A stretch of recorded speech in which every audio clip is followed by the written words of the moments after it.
What's going on, you guys? So I want to go over the shifter for the GMT that's in park for some strange reason, but it doesn't actually work. When I go to shift it, I get nothing, so I have to manually shift it.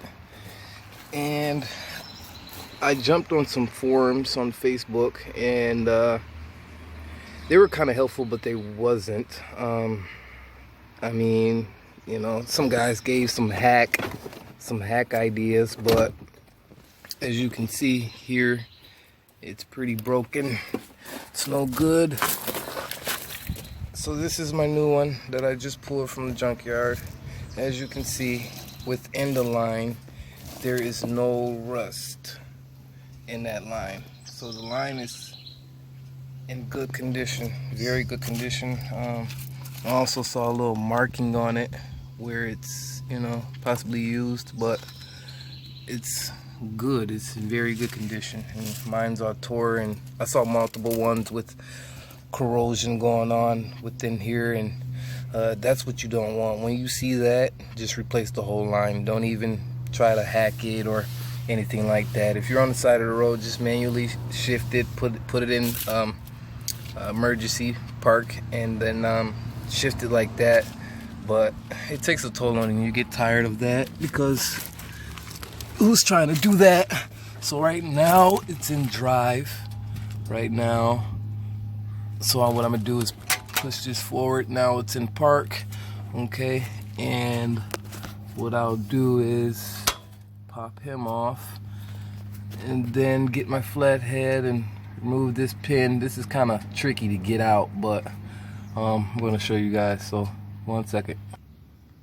Okay, so we're back, and I'm gonna pop this out.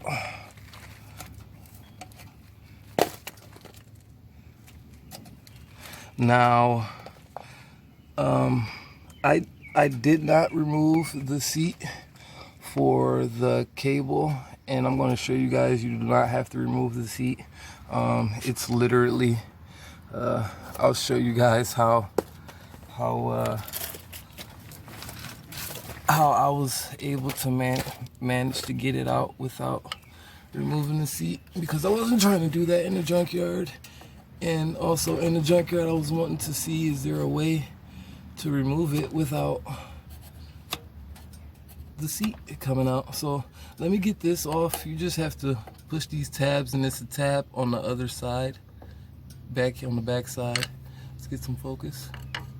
So this right here, push, and then along with the other side. So I'm gonna use some pliers. I just tried to maybe get the bottom first, but it's too tight in there. So let me set you guys down and get this off, and then I'll be moving to that rubber grommet, getting that out. Okay, so yeah, once you just squeeze them and push them back, he'll slide right out. Okay, and then what I'll do is take, bear with me, you got a lot of these cross members in my way. It didn't feel like that in the junkyard. Okay, so we're gonna get this grommet out.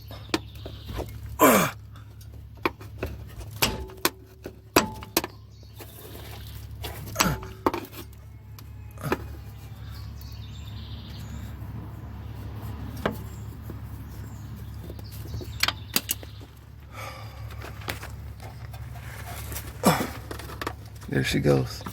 So our grommet is out, and now we work from the inside to the part where everyone doesn't like, but it's not that long. Okay, now this does have to come off.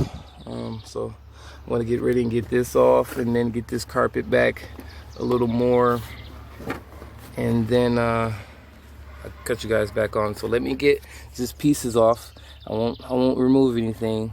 I'm just gonna remove this, or at least drop him, because you don't have to remove much of anything. You're just having to disconnect this rod in there. I can do that now, actually.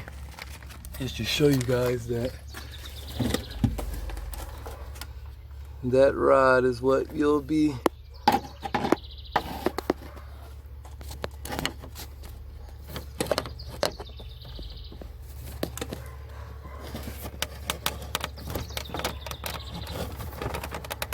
there you go.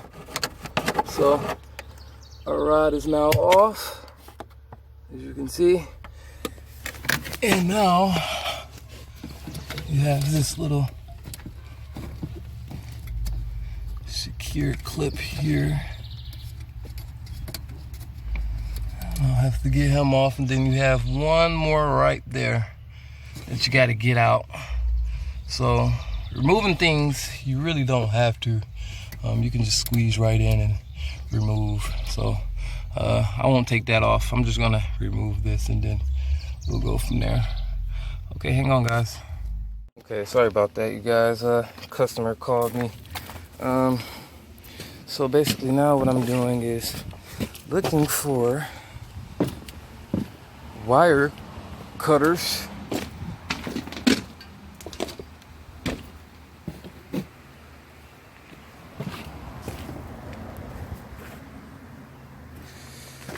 and can't seem to locate them. I don't know, excuse the truck, it's a mess. Okay, so basically what I'm going to do is cut this. So let me cut this and try to, I'll be right back. Okay, so basically you don't have to remove the seat. I mean, you're replacing this, so, and you can see this is what I was talking about, how just rotted out this is, and this is just not going to work.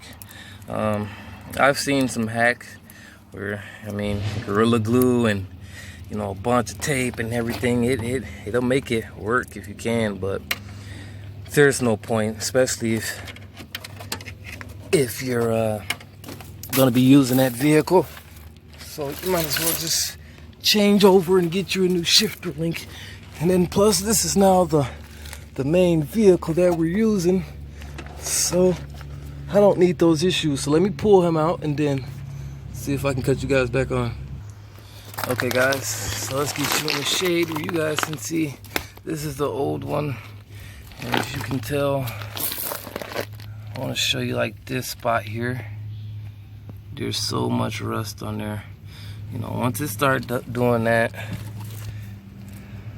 I want it to bust open new cable, because this is no good, and it'll just continue to, it'll end up like this,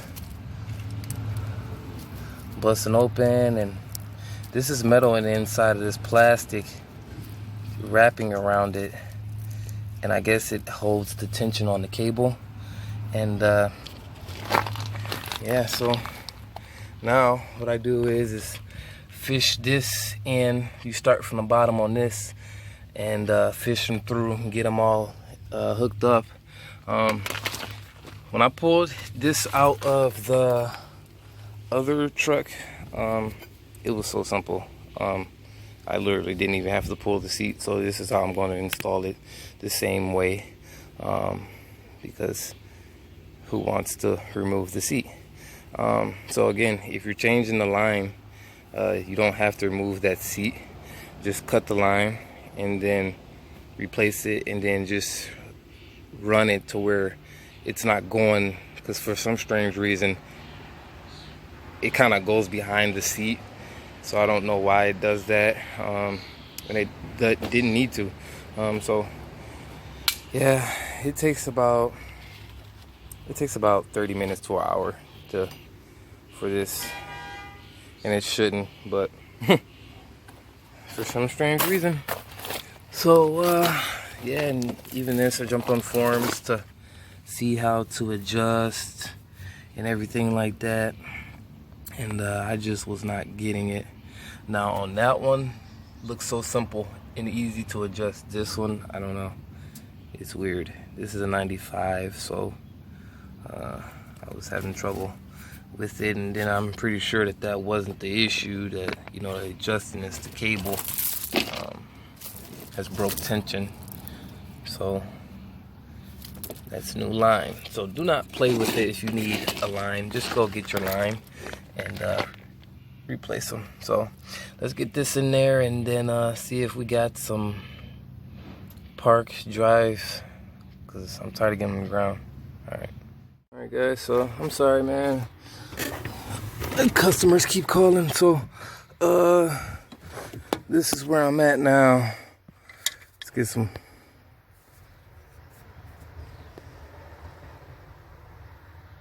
That is blurry. Okay, so I'm gonna just put my pliers on here to get it back connected, then test it. So hang on. So up under the truck, excuse me, up under the truck, everything's back connected. I just gotta put those lock pins in.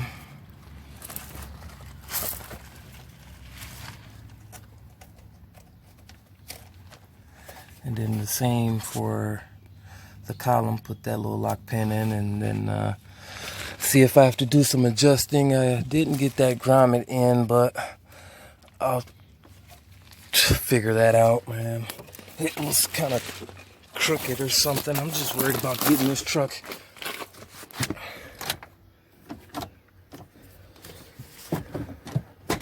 Ooh, oh my God. And it works. Look. Reverse, neutral, drive. Oh my God. So that's all you gotta do, man. Just swap that fucker. I don't play with it. So let's get this ignition off. So now my wife can drive this truck to work. This truck. So I'm just happy that I got this back going, and literally she can drive this back to drive and don't even have to worry about nothing. So I'm very excited to give this truck to her to drive and go to work. So that was my main thing, getting my truck back popping. And so if you like this video, go ahead and give it a thumbs up, share, comment, subscribe. Again, I didn't move that seat. I didn't take that seat out, and it still, I tucked that wire in like up under the seat. So basically just, you know, there was a little wire excess, and then you can see all that is flowing how it should be. So I put the carpet back over it, and she's good to go. So now I just have to put all this back together, and then, yeah, man, I am very happy that I now can drive this truck happily and freely without any issues. So see you guys in a minute. Sorry about the on and off of the videos, man. But if you have any questions, again, just feel free to comment.